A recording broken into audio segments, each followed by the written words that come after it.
बिस्मिल्लाहिर्रहमानिर्रहीम। अस्सलामु अलैकुम वरहमतुल्लाहि वबरकातुहू। आज के इस संविधान बचाओ जलसे के सदर जनाब उमेश कुमार स्वर्लिकर साहब और राष्ट्रीय भाविक एकता मत्तु बद्रुत्व वेदिका के सदर जनाब वहीद साहब, अभी काले साहब, वाइस प्रेसिडेंट राजकुमार साहब मुला भारती और प्रिंसिपल सेक्रेटरी संदीप कांटे साहब, मजलिस के सदर मोहतरम जनाब मंसूर खादरी साहब, बिदर के मजलिस इत्तेहादुल मुस्लिमीन के मुबस्सिर जनाब मोहम्मद गौस साहब, साबिक़ा रुकने बल्दिया जनाब मुजफ्फर साहब, रुकने बल्दिया greater Hyderabad municipal corporation, Bidar के मेरे तमाम मजलिसी रुफ़क़ा और कर्नाटका के मजलिस इत्तेहादुल मुस्लिमीन के सदर मोहतरम जनाब उस्मान गनी साहब, मेरे अजीज़ दोस्तों और बुज़ुर्गों, हमारी ये ख्वाहिश थी कि ये जलसा एक खुले मैदान में किया जा सके, मगर किसी नागवानी वजूहात की बिना पर आज इस जलसे को इस मैरिज हॉल में, शादी खाने में करना पड़ रहा है। आप तमाम लोग जानते हैं कि जलसे का उन्वान है कि हमारे मुल्क के कॉन्स्टिट्यूशन को, हमारे मुल्क की आइन को, संविधान को बचाना, और इसी से ही हम अपने मुल्क को मजबूत भी कर सकेंगे और मुल्क को बचा भी सकेंगे। आज 26 जनवरी है और हम हमारे मुल्क का रिपब्लिक डे मनाए हैं। ये हमारे वतन अजीज़ का 71वां यौम जमहूरिया है और आज ही के दिन हमारे मुल्क में हमारे बुजुर्गों ने आइन को बनाया था, कॉन्स्टिट्यूशन को बनाया था, और इस मुल्क में आइन को बनाने वाले का नाम, संविधान को बनाने वाले का नाम बाबा साहिब अम्बेडकर था। और बाबा साहिब अम्बेडकर ने इस मुल्क का कॉन्स्टिट्यूशन को बनाया। यहाँ पर एक बड़ी तादाद में नौजवान हैं। मैं आपको ये बताना ज़रूरी समझता हूँ कि हमारे मुल्क में जब आइन, कॉन्स्टिट्यूशन, संविधान नहीं बना था, उस वक्त इस मुल्क में इंसान की कोई इज्जत नहीं थी, और ख़ास तौर से चाहे वो दलित हो, आदिवासी हो, या मुसलमान हो, या हमारे ओबीसी तबके के हमारे भाई और बहन हो। इस मुल्क में आइन को लागू होने से पहले हर किसी को अगर नौकरी मिलती थी, किसी को अगर वोट डालने का इख्तियार था, किसी को इलेक्शन लड़ने का इख्तियार था, किसी को पुलिस का ओहदा हासिल अगर करना चाहता था, तो वो इस बुनियाद पर इन तमाम ओहदों पर फायज होता था कि वो किसके घर में पैदा हुआ। अगर उसकी पैदाइश आलाजाद के घर में हुई, अगर उसकी पैदाइश एक दौलतमंद के घर पर हुई, तो उसी को वोट डालने का इख्तियार था, उसी को इलेक्शन लड़ने का इख्तियार था, उसी को ही पुलिस का या कलेक्टर का ओहदा मिल सकता था। और इस मुल्क में 1000 साल तक दलितों पर जुल्म हुआ, उनको इंसानों की नजर से नहीं देखा गया। बल्कि मैं आपको ये बात बताना जरूरी समझता हूं कि बाबा साहेब अम्बेडकर जिस दलित समाज से आते थे और उस दलित समाज का अगर कोई शख्स मौजूदा महाराष्ट्र में अगर किसी गांव में जाता था तो उसको अपने कमर के ऊपर एक झाड़ू बांधना था और झाड़ू बांधकर और उसके गले में एक डब्बा होता था। इन दोनों का काम यह था कि अगर दलित उस जमाने में वो किसी गांव में जाता था तो जहां पर उसके कदम पड़ते थे वो झाड़ू उसके उस कदम को साफ करते थे, और अगर उसको थूकना पड़ता तो उसको अपने डब्बे में थूकना पड़ता था। वो बाउलियों पर जाकर, नदी के पास जाकर पानी नहीं ले सकता था। ये उस जमाने के हालात आपके सामने मैं रख रहा हूं, और उस नाइंसाफी को अगर किसी ने खत्म किया, संविधान और आईन बनाया, तो उसका नाम बाबा साहिब अम्बेडकर था। और बाबा साहिब अम्बेडकर ने यह बता दिया कि अगर जागीरदार का बेटा पुलिस का ओहदेदार बन सकता है तो एक दलित समाज का बेटा भी पुलिस के आला ओहदे पर फायज हो सकता है। बाबा साहिब अम्बेडकर ने ये बता दिया संविधान को देखकर कि अब सब इंसान हैं, कोई बड़ा छोटा नहीं है, सब बराबर हैं। और ये एक बहुत बड़ा कारनामा बाबा साहिब अम्बेडकर का रहा। मेरे अजीज दोस्तों और बुजुर्गों, आज हम यौम जमहूरिया रिपब्लिक डे मनाए हैं। आज ही के दिन हमारे बुजुर्गों ने इस मुल्क पर, हमने अपने आप को एक कॉन्स्टिट्यूशन दिया और बाबा साहिब अम्बेडकर ने इस कॉन्स्टिट्यूशन में हम तमाम को ये ज़मीर की आज़ादी की इजाज़त दी। और ज़मीर की आज़ादी की इजाज़त क्या है कि अगर कोई भारत का सिटीजन इस बात को महसूस करता है कि मैं फुला मजहब में मेरा ज़मीर मुतमईन नहीं है, तो बाबा साहिब अम्बेडकर ने कहा कि तुम उस मजहब को छोड़ दो और दूसरे मजहब को अपना लो। ये बाबा साहिब अम्बेडकर ने हमारे भारत के कॉन्स्टिट्यूशन में, हमारे आईन में हम सबको इजाजत दी। और यही वजह है कि बाबा साहिब अम्बेडकर ने हिंदुइज्म को छोड़कर उन्होंने बौद्ध मजहब को इख्तियार किया। ये फ्रीडम ऑफ रिलीजन की जो कॉन्स्टिट्यूशन में फंडामेंटल राइट हमको मिला, ये बाबा साहिब अम्बेडकर का एक बहुत बड़ा कारनामा है। यही संविधान ने हम तमाम को बता दिया कि किसी मुसलमान की जान की कीमत एक आलाजाद के इंसान की जान की कीमत के से इसके बराबर है। इसी संविधान ने बता दिया कि हम मसावात की बात करेंगे। अगर कोई आलाजाद का होगा और कोई दलित समाज का होगा, मुसलमान होगा, तो उनकी जान की कीमत एक ही होगी। उनको राइट टू लाइफ दिया गया, राइट टू इक्वालिटी दिया गया। मेरे अजीज दोस्तों और बुजुर्गों, तभी जाकर हमने संविधान को अपने मुल्क में अपनाया।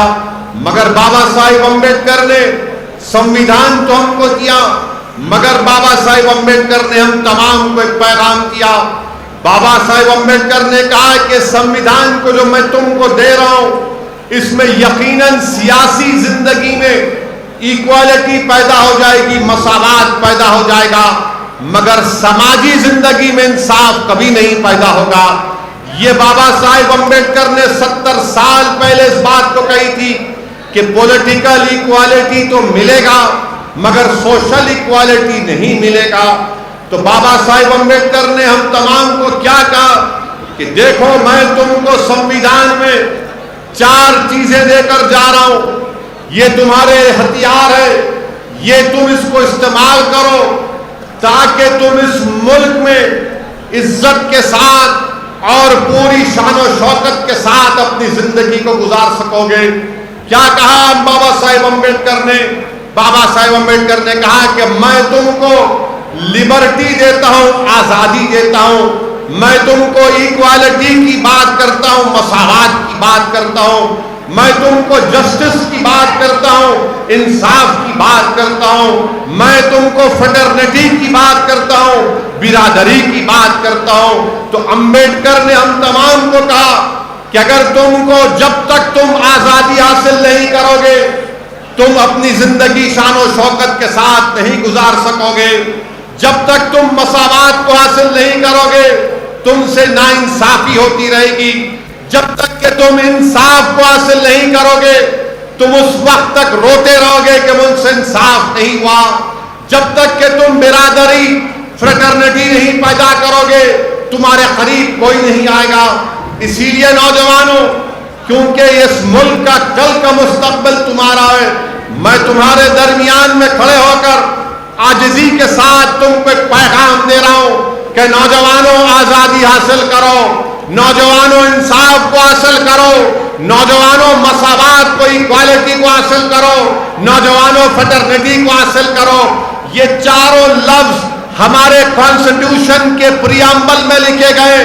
लिबर्टी, इक्वालिटी, फ्रेटर्निटी, जस्टिस, ये उस वक्त हासिल होगा, याद रखो मेरी इस बात को, चाहे आप मुसलमान हो, दलित हो या हमारे बैकवर्ड क्लास के हमारे भाई बहन हो, याद रखो, अगर तुमको ये हासिल करना है तो आपको एक सियासी कुव्वत बनना पड़ेगा। मैं बिदर के मुसलमानों से कहने आया हूं कि आपको और हमको ये कोशिश करना है कि हम अपने दलित भाइयों से मुकाबला ना करें। हम इनसे मुकाबला नहीं करेंगे, हम अपने दलित भाइयों से ताउन करेंगे। हम कंपटीशन नहीं करेंगे, हम कोऑपरेशन करेंगे उनसे। मैं बिदर के मुसलमानों को पैगाम देने आया हूं कि आप हमारे बैकवर्ड क्लास के भाई बहनों से कंपटीशन नहीं, कोऑपरेशन करेंगे, उनसे ताउन करेंगे। अब 70 साल ये आलाजाद के लोगों ने मुसलमानों को, दलितों को, बैकवर्ड क्लास के लोगों का मुकाबला कराया, लाया। आज असदुद्दीन ओवैसी तुम्हारे दरमियान में आकर तुमसे अपील कर रहा है कि अब ये मुकाबले का वक्त नहीं, ये ताउन का वक्त है, ये ताउन का वक्त है, ये कोऑपरेशन का वक्त है। अगर हम ये तीनों समाज मिल जाएंगे तो याद रखो, 70 साल से 22% लोग जो पूरी मलाई खा गए, दूध का घड़ा पी गए, और हमको और आपको ये कह दिया कि तुम एक चपरासी की नौकरी के लिए लड़ो, तुम एक कांस्टेबल की नौकरी के लिए लड़ो, तुम एक टीचर की नौकरी के लिए लड़ो। आज मैं आपसे अपील कर रहा हूं कि जिस दिन इस मुल्क में, इस मुल्क का मुसलमान दलित मुसलमान को समझेगा, इस मुल्क का मुसलमान दलित समाज की तकलीफ को समझेगा, इस मुल्क का मुसलमान जब हमारे बैकवर्ड क्लास के भाई और बहनों की तकलीफ को समझेगा, जब बिदर का मुसलमान अपनी औलाद को, उसकी तकलीफ को, उसके मुस्तकबिल को, जिसके बारे में फिक्रमंद रहता है, मैं आपसे अपील कर रहा हूं कि वैसे ही तकलीफ आपको अपने दलित भाइयों के बच्चों के ताल्लुक से सोचना पड़ेगा, हमारे बैकवर्ड क्लास के भाई और बहनों के बारे में सोचना पड़ेगा।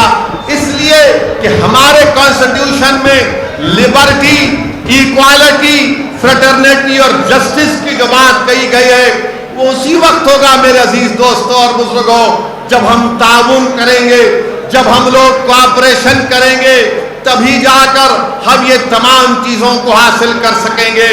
याद रखो नौजवानों, याद रखो नौजवानों, अगर हम इलाहिदगी की दीवारें उठाते रहेंगे दलित समाज के खिलाफ, अगर हम इलाहिदगी की दीवारें, नफरतों की दीवारों को बुलंद करते रहेंगे हमारे बैकवर्ड क्लास के भाई और बहनों के खिलाफ, तो कभी भी इंसाफ ना मुसलमान का होगा, ना दलित का होगा, ना बैकवर्ड क्लास का होगा।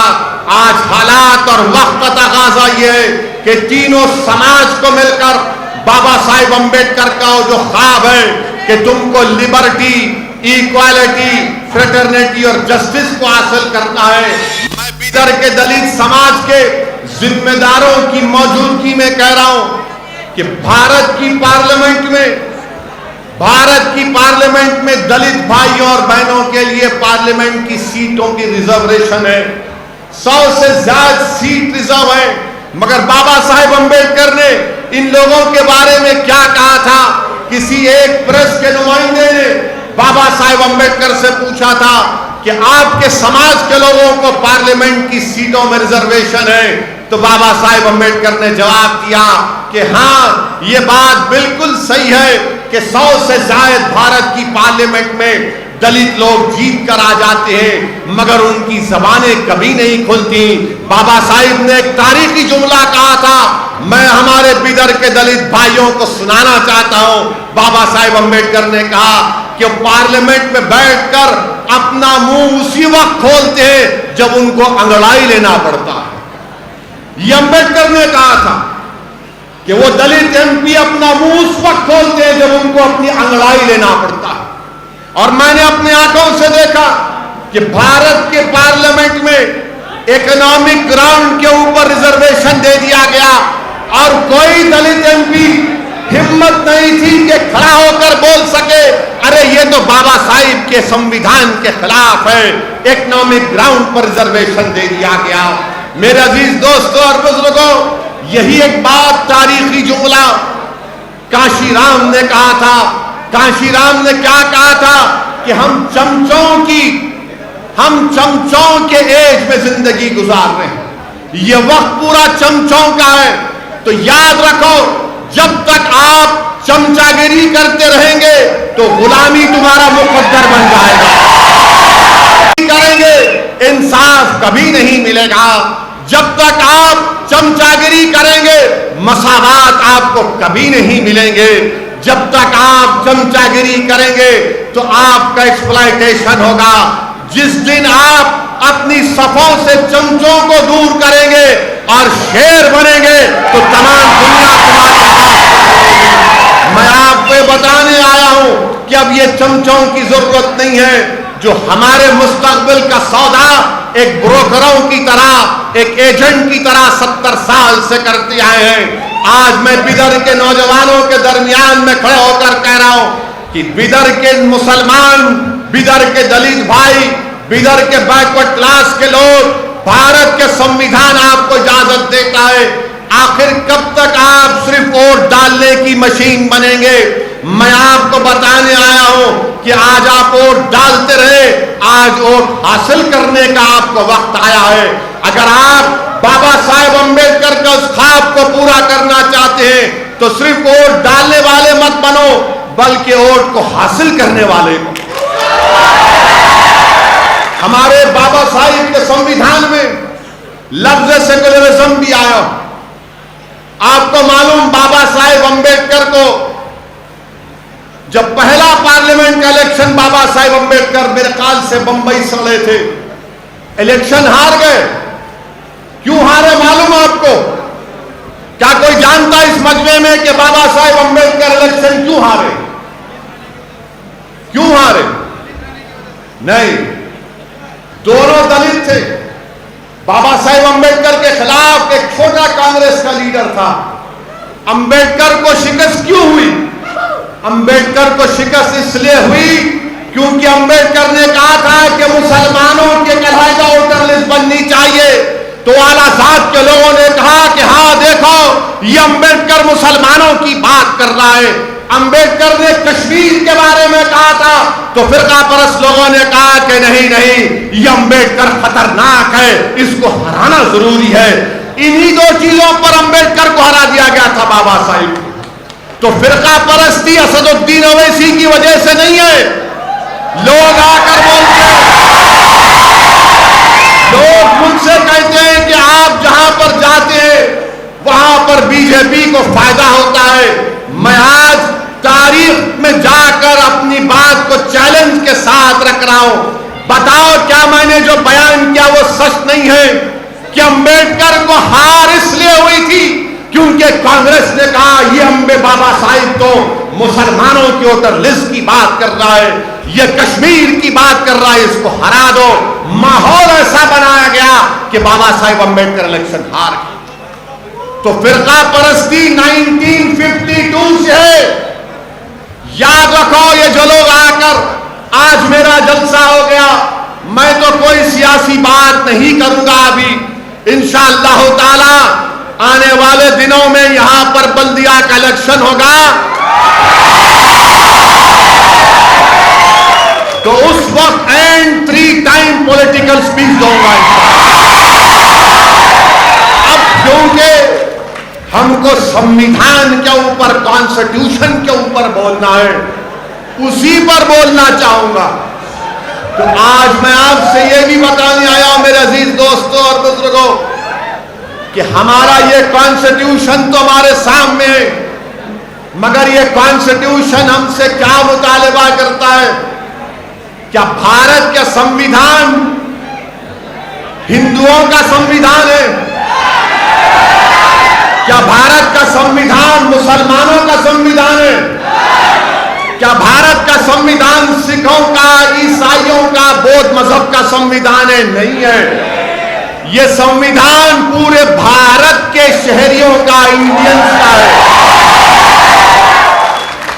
यह भारत के तमाम रहने वालों का है। अंबेडकर ने क्या कहा था? यह मुल्क किसी एक मजहब को नहीं मानेगा, यह मुल्क पूरे मजहब को मानेगा। जो नहीं मानते खुदा को, यह मुल्क उनको भी इज्जत देगा। यह हमारे संविधान की खुसूसियत है। तो इसीलिए मेरे अजीज दोस्तों और बुजुर्गों, हमारे मुल्क के वजीर आजम क्या कहते हैं कि यह होली किताब है। हमारे मुल्क के वजीर आजम कहते हैं कि constitution is a Holi book. नहीं, कॉन्स्टिट्यूशन होली बुक नहीं है, यह कॉन्स्टिट्यूशन है मुल्क को चलाने के लिए। मुल्क को कैसे चलाया जाएगा, यह मुल्क का कोई मजहब नहीं होगा, और कोई भी मजहब के नाम पर किसी से नाइंसाफी नहीं करेगा। यह मुल्क का संविधान कहता है। मगर हमारे मुल्क के वजीर आजम ये चाहते हैं कि संविधान में कुछ भी डालकर यह कह देना कि देखो ये कॉन्स्टिट्यूशन है, इसको मान लिया जाए। मेरे अजीज दोस्तों और बुजुर्गों, आज 26 जनवरी है। आज के इस दिन को अगर हमको खराज अकीदत पेश करना है तो मैं सबसे पहले बाबा साहिब अम्बेडकर को खराज अकीदत पेश करता हूं, इसलिए कि मैं जाती तौर पर बाबा साहिब अम्बेडकर को बहुत चाहता हूं। मैंने थोड़ा बहुत पढ़ा, ज्यादा नहीं पढ़ा है, मगर मेरा मानना यह है कि जो अम्बेडकर को मानता है, चाहता है, जो अम्बेडकर को समझता है, और जो गोडसे को और सावरकर को मानता है, इन दोनों में जमीन आसमान का फर्क है। जो लोग गोडसे को मानते हैं, उन्होंने ही उस नफरत की आइडियोलॉजी पर महात्मा गांधी का कत्ल कर दिया था। गोडसे डरता था, सावरकर डरते थे एक ज़ईफ बूढ़े आदमी से, और जाकर गोडसे ने उसको गोली मार दी। जो गोडसे को मानते हैं वो इख्तिदार और ताकत को हासिल करने के लिए दंगा भी करा सकते, वो किसी को मार भी सकते, वो किसी इबादतगाह को शहीद भी कर सकते। मगर जो अम्बेडकर की आइडियोलॉजी को मानते हैं, जो अम्बेडकर के पैगाम को समझते हैं, वो अपनी पूरी लड़ाई संविधान की 4 दीवारी में रहकर लड़ते हैं। चाहे उन पर एंटी नेशनल का उन पर इल्जाम लगा दिया जाए, मगर वो कभी भी संविधान से आगे नहीं बढ़ते। आज आप देखते होंगे कि संघ परिवार की तरफ से बड़ी बड़ी बातें की जाती हैं। वो हमेशा एक बात कहते, आज एक बात कहकर जा रहा हूं नौजवानों, अगर कहीं पर तुमसे कोई संघ परिवार के लोग बहस करेंगे तो तुम उनको इसका जवाब देना। वो कहते हैं कि India is a nation, India is a nation. आपको मालूम, बाबा साहेब अम्बेडकर ने कॉन्स्टिट्यूएंट असेंबली में बाबा साहेब अम्बेडकर ने क्या कहा था?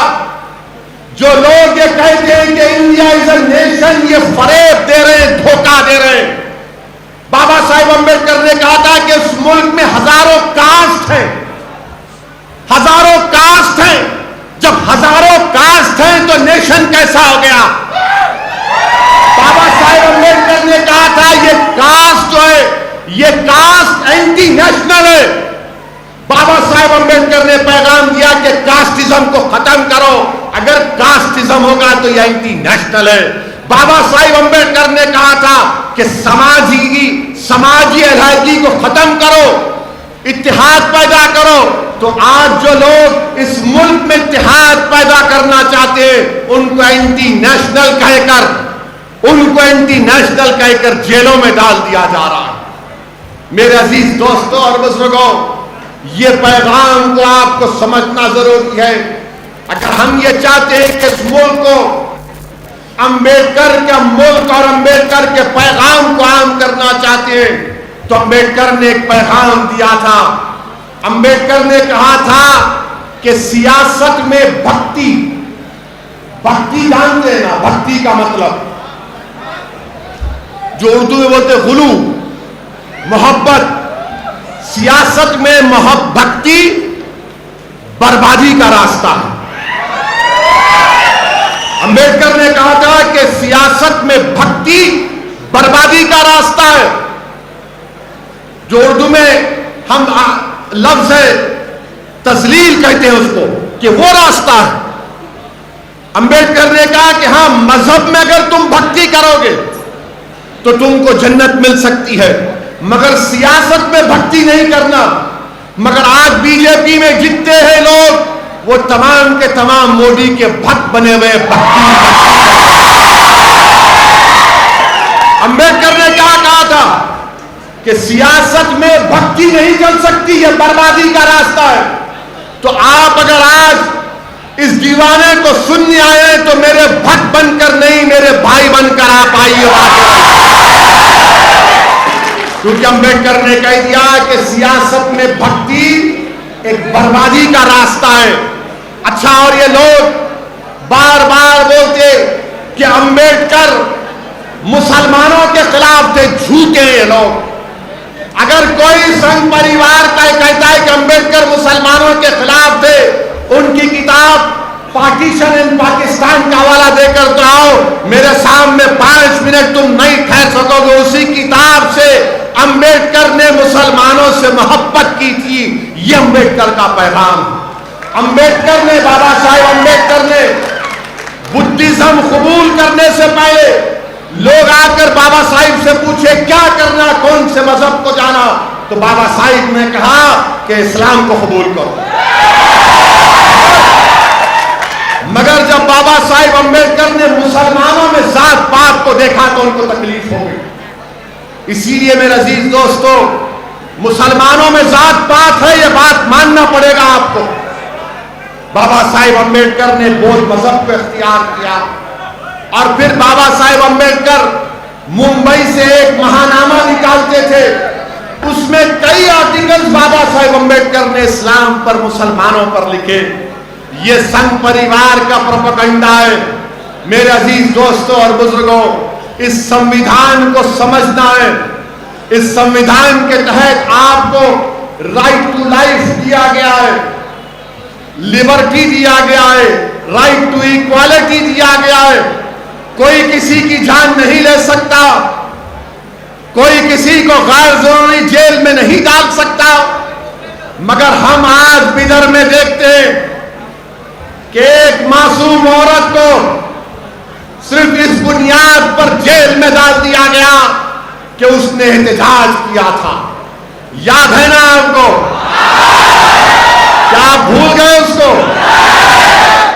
अंबेडकर ने संविधान जो दिया उसमें लिखा हुआ है राइट टू प्रोटेस्ट, एहतजाज करना एक बुनियादी हक है, बशर्ते कि वो वायलेंस का रुख इख्तियार ना करे। तो याद रखो मेरे अजीज दोस्तों और बुजुर्गों, दिल्ली में बीजेपी की सरकार है, कर्नाटका में बीजेपी की सरकार है, मगर अंबेडकर आपको पुकार पुकार कर बाबा साहिब कह रहे हैं कि अगर कोई हुकूमत नाइंसाफी करती है, अंबेडकर के संविधान के खिलाफ मजहब को बुनियाद बनाकर जो गैर दस्तूरी अगर सिटीजनशिप देती है तो एहतजाज करो। प्रोटेस्ट करना ये उन लोगों के लिए जरूरी है जो दुनिया को बताएंगे कि हम जिंदा कौम हैं, जो मुर्दा होते हुए तकरार नहीं करते। मेरे अजीज दोस्तों और बुजुर्गों, इसीलिए हमको अपने संविधान को, अपने कॉन्स्टिट्यूशन को पढ़ने की जरूरत है। आज मैं बिदर के हमारे बच्चों से अपील करने आया हूं जो 14 और 15 साल के हैं कि मेरे बच्चों, तुमको वकील बनना है, तुमको लॉयर बनना है, तुमको बैरिस्टर बनना है, तुमको जज बनना है, क्योंकि जब तुम कानून की डिग्री हासिल करोगे तो तुम ही इस मुल्क को बचा पाओगे, तुम ही इस मुल्क के संविधान को मजबूत करोगे, तुम इस संविधान को जिंदा रखोगे। ये सिर्फ एक किताब नहीं है, याद रखो, ये हुकूक जो हमको आपको दिए गए, इसको हासिल करने का एक तरीका है कि आज अंबेडकर, बाबा साहेब अंबेडकर के सोच देखो आप। आज हमारे मुल्क में यही हैदराबाद कर्नाटका के इलाके में डेवलपमेंट नहीं हो रहा था तो आर्टिकल 371 के तहत एक रीजनल काउंसिल का क़याम अमल में लाया गया। ये भी तो उसी जस्ट का दिया हुआ चीज। तो इसीलिए अपने संविधान को समझिए और इसकी हिफाजत करिए। और साथ ही साथ हम ये भी देखते हैं कि आज से चंद दिन पहले नेताजी सुभाष चंद्र बोस की सालगिरह मनाई गई बड़े जोश और खरोश के साथ। ये लोग संघ परिवार के लोगों को आप एक बात पूछना, जो हर वक्त हिंदू मुस्लिम करते हैं। नेताजी सुभाष चंद्र बोस जब जर्मनी गए थे तो जर्मनी में नेताजी सुभाष चंद्र बोस का ट्रांसलेटर का नाम क्या था मालूम आपको? सुभाष चंद्र बोस के मुतरजम का नाम क्या था? उनका नाम था आबिद हसन हैदराबाद। नेताजी के ट्रांसलेटर का नाम आबिद हसन था, जो जर्मनी में इंजीनियरिंग की तालीम हासिल कर रहे थे। आबिद हसन ने कहा कि मैं अपनी तालीम को छोड़ता हूं और नेताजी सुभाष चंद्र बोस के साथ आ गए। और ये आबिद हसन कौन थे तुमको मालूम नौजवानों? यही आबिद हसन ने नारा लगाया था। कौन सा नारा दिया था इस मुल्क को, जो नरेंद्र मोदी कभी नहीं बोलते? आबिद हसन ने कहा था कि जय हिंद का नारा लगाया था। तो नेताजी सुभाष चंद्र बोस कोई नारा बहुत पसंद आया। उस दिन से आज तक जय हिंद का नारा दिया जाता है। यह आबिद हसन का दिया हुआ। आपको मालूम ये आबिद हसन कौन थे? जर्मनी से वो और नेताजी सुभाष चंद्र बोस सबमरीन में 2 महीने सबमरीन में यूरोप से एशिया को जाती है सबमरीन। आबिद हसन अपनी डायरी में लिखते हैं कि मैं जब नेताजी के साथ था तो हम उस सबमरीन में धुआं इतना होता था कि कालिक हमारे कपड़ों को लग जाती, कालिक हमारे रजाई पर आ जाती। ये आबिद हसन ने नेताजी सुभाष चंद्र बोस के साथ इस मुल्क की आजादी में एक अहम रोल अदा किया। मगर ये संघ परिवार के लोग आबिद हसन का नाम नहीं लेंगे, मगर आपको याद रखना है। तुमको मालूम नौजवानों, क्विट इंडिया का नारा किसने लगाया था? क्विट इंडिया का नारा अंग्रेजों से किसने कहा था कि भारत छोड़ो, हिंदुस्तान छोड़ो?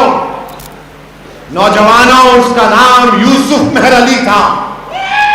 बंबई के यूसुफ मेहर अली नारा लगाया था, क्विट इंडिया, भारत छोड़ो, अंग्रेजों इंडिया को छोड़ो। ये नारा लगाने वाले का नाम यूसुफ मेहर अली था। नौजवानों, याद रखो इन बातों को। ये संघ परिवार के लोग तारीख को तोड़ मोड़ कर पेश कर रहे हैं। और आपको एक और बात बताना चाहता हूं कि जब नेताजी सुभाष चंद्र बोस ने इंडियन नेशनल आर्मी को बनाया था, उनका क्या गाना था, क्या तराना था उनका? नहीं, उनका नारा ये था, तराना ये था कि कदम कदम बढ़ाए जाओ, खुशी के गीत गाए जाओ,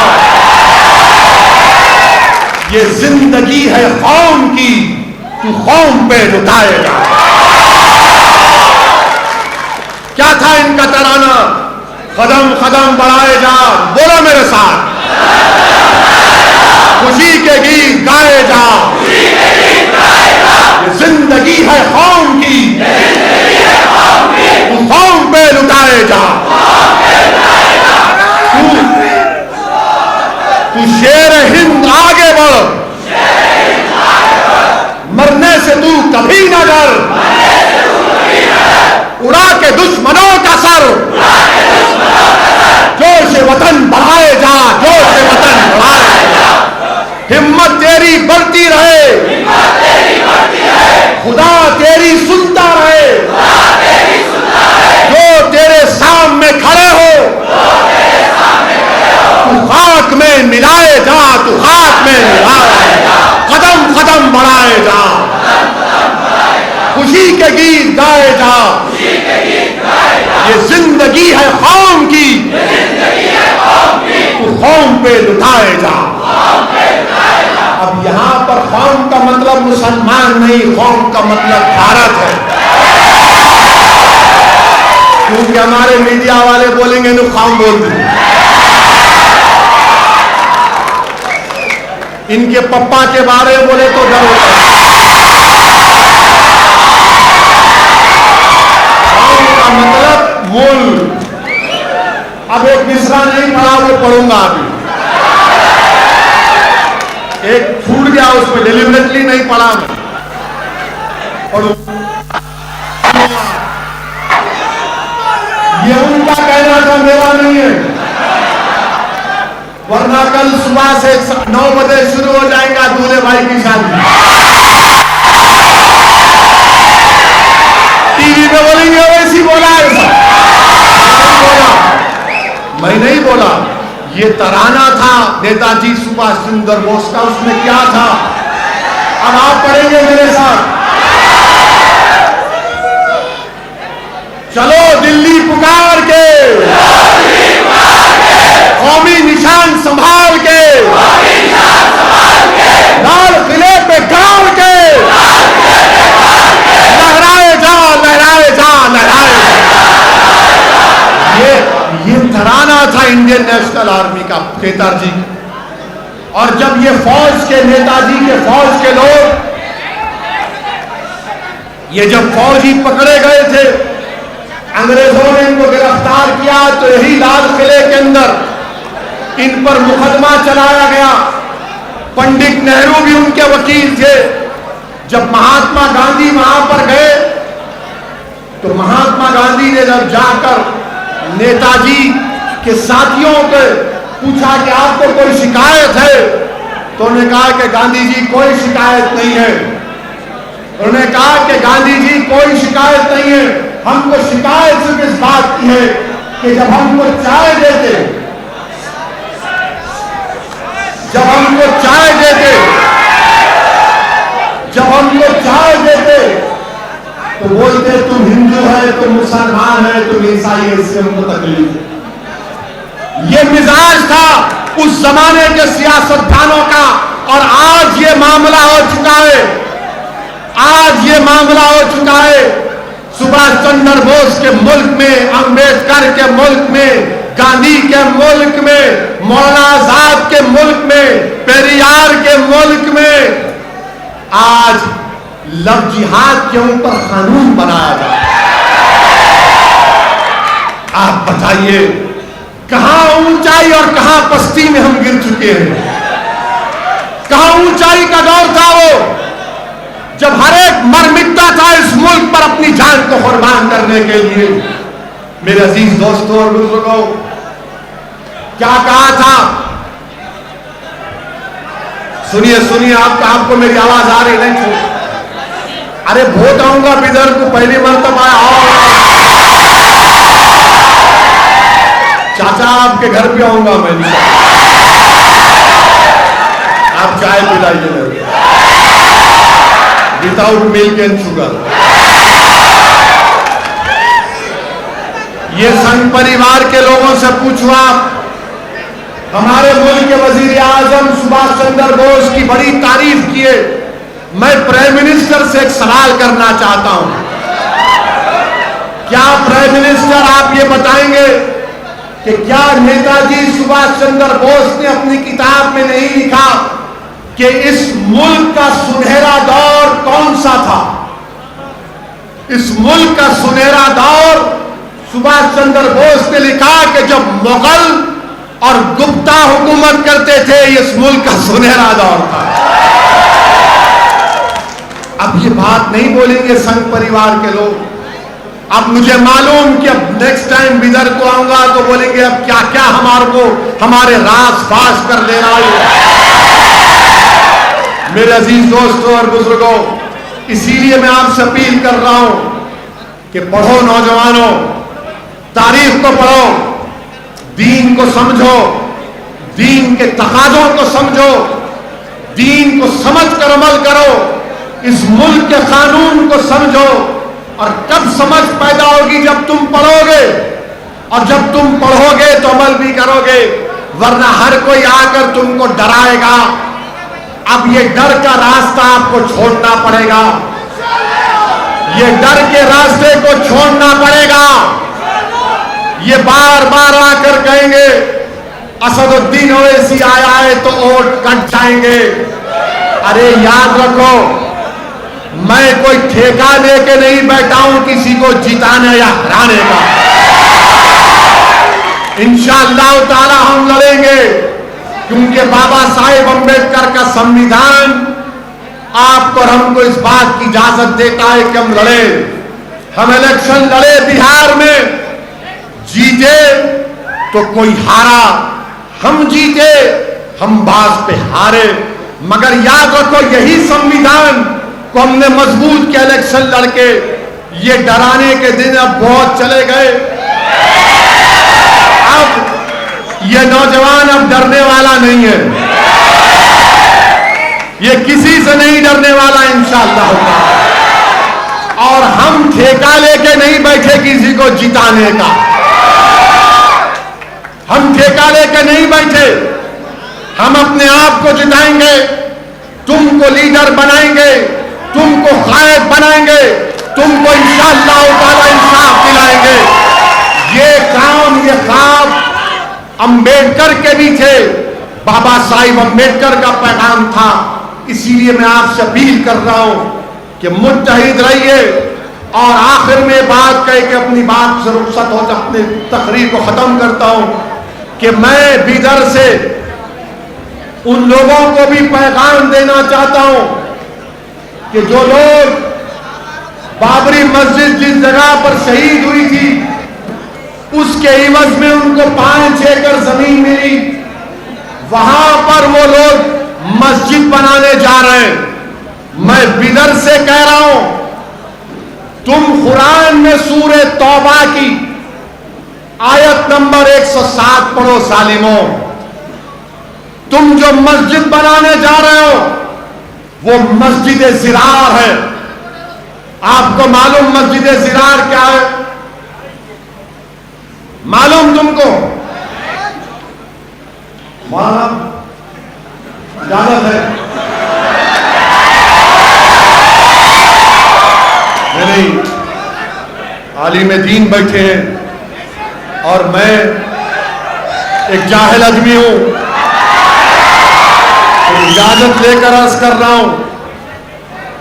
मदीने शरीफ में एक मुनाफिकीन का टोला था जो यहूदियों के घर में बैठकर रसूलुल्लाह सल्लल्लाहु अलैहि वसल्लम के खिलाफ साजिश करता। तो अल्लाह के रसूल सल्लल्लाहु अलैहि वसल्लम ने कहा कि वो जो घर में बैठ के साजिश करते उसको खाक में मिला दो। तो उस घर को खत्म कर दिया गया। तो उसमें एक और शख्स था, उसका नाम याद नहीं आ रहा मुझे, जो अपने आप को राहिब कहता था, बहुत बड़ा। वो लोग उसको बहुत चाहते थे, लोग उसको हाथ चूमते थे, बड़ी इज्जत करते थे लोग। मगर जब रसूलुल्लाह सल्लल्लाहु अलैहि वसल्लम मदीने शरीफ में तशरीफ लाए, रसूलुल्लाह सल्लल्लाहु अलैहि वसल्लम आपकी आमद मदीने शरीफ में मुबारक हुई तो रसूलुल्लाह सल्लल्लाहु अलैहि वसल्लम के चेहरे अनवर को देखकर लोग दीन को कबूल करना शुरू कर दिया। तो उसको बड़ी तकलीफ हुई। उसने रसूलुल्लाह सल्लल्लाहु अलैहि वसल्लम से आकर पूछा, आपका दीन कौन सा है? आक़ाए दो आलम सल्लल्लाहु अलैहि वसल्लम ने फरमाया, मेरा दीन इब्राहिमी है। बहस हुई। उसने आखिर में जब रसूलुल्लाह सल्लल्लाहु अलैहि वसल्लम की किसी बात को हजम नहीं कर रहा था, उसका नफ्स कबूल नहीं कर रहा था, तो उसने अपनी जबान से कह दिया कि अगर हम में से जो भी झूठा है, अल्लाह उसको दुनिया के कोने में उसको उसकी जान ले ले। तो रहमतुल आलमीन ने आमीन कह दिया। तो वो शख्स जब देखा कि बदर में शिकस्त हो गई, अहद में भी कुछ फायदा नहीं हुआ, तो वो गया रोम के पास और वहां पर जाकर मदीने के मुनाफिकीन से कहा, जिसमें अब्दुल्ला इब्न उबई भी था, कि तुम लोग एक मस्जिद बनाओ और मस्जिद में बैठकर तुम इस्लाम के खिलाफ साजिश करो। मस्जिद बनाओ और उसमें बैठकर आका के खिलाफ साजिश करो। सही कह रहा हूं। अल्लाह के रसूल सल्लल्लाहु अलैहि वसल्लम से आकर मुनाफिकीन ने कहा, जब तबूक को जा रहे थे रहमतुल आलमीन सल्लल्लाहु अलैहि वसल्लम कि आप मस्जिद का इफ्तिताह कर दीजिए, रहमतुल आलमीन मेरे आका ने फरमाया कि अभी तबूक का सफर है। जब रहमतुल आलमीन सल्लल्लाहु अलैहि वसल्लम तबूक से वापस आए तो अल्लाह सुब्हानहू व तआला ने कुरान करीम की आयत को नाजिल किया, सूरह तौबा की आयत नंबर 107, और अल्लाह ने फरमाया कि मस्जिद निफाक पैदा करने के लिए, और आका ने फरमाया कि अल्लाह ने हुक्म किया कि इस मस्जिद को खाक में मिला दो। तो सहाबा इकराम ने उस मस्जिद को खाक में मिला दिया। आज जो लोग बाबरी मस्जिद की जगह पर 5 एकड़ जमीन लेकर मस्जिद बना रहे हैं और एक मुजाहिद आजादी अहमदुल्लाह का नाम रखना चाहते हैं, ऐ जालिमो, चुल्लू पर पानी में डूब मरो, डूब मरो। कहां अहमदुल्लाह वो मुजाहिद आजादी जो एक बेहतरीन जनरल था, जो बेहतरीन जनरल था? अगर वो अहमदुल्लाह जिंदा होते तो वो भी कहते ये मस्जिद ज़िरार है। जो लोग 5 एकड़ जमीन लेकर पैसे पूछ रहे हैं, मैंने हर मसलक के उलमाओं से पूछा, मुफ्तियों से पूछा, पर्सनल बोर्ड के आमिला के इजलास में जिम्मेदारों से पूछा, तो सब ने कहा कि उस मस्जिद में नमाज नहीं पढ़ी जा सकती। जिस जगह को बाबरी मस्जिद की शहादत के बाद 5 एकड़ की जमीन पर मस्जिद बनाई जा रही है, उसमें नमाज पढ़ना हराम है, उसमें पैसा देना गलत है। अगर तुमको पैसे देना है तो बिदर में किसी गरीब यतीम बच्ची की शादी कराओ, यतीमों को तालीम दिलाओ। अगर कोई मखरूज है तो उसकी मदद करो, अगर कोई दलित मखरूज है तो उसकी मदद करो, मगर खुदा के लिए उस मस्जिद को जो नाम निहाद मस्जिद बनाई जा रही है वो तमाम के तमाम मुनाफिकीन आज़म है। ये मुनाफिकीन है। अरे क्या मस्जिद जिस जगह पर शहीद हो जाती तुम उस जगह पर जमीन लोगे? कहां है? किसने कहा? बताओ। मेरे अजीज दोस्तों और बुजुर्गों, ये बात भी आपको कहना जरूरी है, क्योंकि किसी ने नहीं कहा तो जाहिर है दूल्हे भाई को ही बोलना पड़ता है। बोलना जरूरी है ताकि पूरों को पैगाम मिल जाए। डरने की कोई जरूरत नहीं है। संविधान मुझे कहता है कि बोलो, डट कर बोलो, खुल कर बोलो, डर कर मत बोलो, मगर संविधान के 4 दीवारी में रहकर बोलो। मैंने जो कुछ भी कहा है वो कानून के दायरे में रहकर कहा हूं, कानून के दायरे में रहकर कहा हूं। आप इतना भी नहीं पकड़ सकते मेरे को, आप इतना भी नहीं पकड़ सकते मेरे को, मुझे मालूम। पकड़ना चाह रहे पकड़ लो, जान लेना चाह रहे ले लो, नो प्रॉब्लम। जाना तो है एक दिन सबको, यहां से कोई नहीं रहेगा। जितने आए पूरे जाएंगे, याद रखो। जो इख्तिदार की कुर्सी पर बादशाह बन के बैठे हैं ना दिल्ली में, अंबेडकर ने संविधान देकर यह कह दिया कि बादशाहों का दौर नहीं चलेगा, अब प्रजा का और जनता का, आवाम का दौर चलेगा। बाबा साहिब अंबेडकर ने कह दिया कि पुराने जमाने में बादशाह फरमान के जरिए 500-1000 एकड़ जमीन दे सकता था, फरमान जारी करके। बाबा साहिब ने कहा बादशाह नहीं, अब प्रजा का राज चलेगा। और अगर जो मुल्क का प्रधानमंत्री होगा, अगर वो संविधान से आगे बढ़ेगा तो उसकी मुखालिफत करो, उसकी मुखालिफत करो। और हमको और आपको इस बात की इजाजत दी गई है कि अगर कोई भी हुकूमत किसी की पार्टी की हो, अगर वो संविधान के ऊपर हुकूमत नहीं चलाते तो हमारा हक बनता कि संविधान को बचाएं, मुल्क को बचाएं और उसके खिलाफ एहतजाज करें। मेरे अजीज दोस्तों और बुजुर्गों, यही चंद अहम गुजारिशात मुझे आप तक कहना था। इंशाअल्लाह ताला अभी बाकी की तकरीर हमारे अब्दुल रहीम साहब गुलबर्गे के सदर आए, 30 तारीख का परमिशन मिल गया।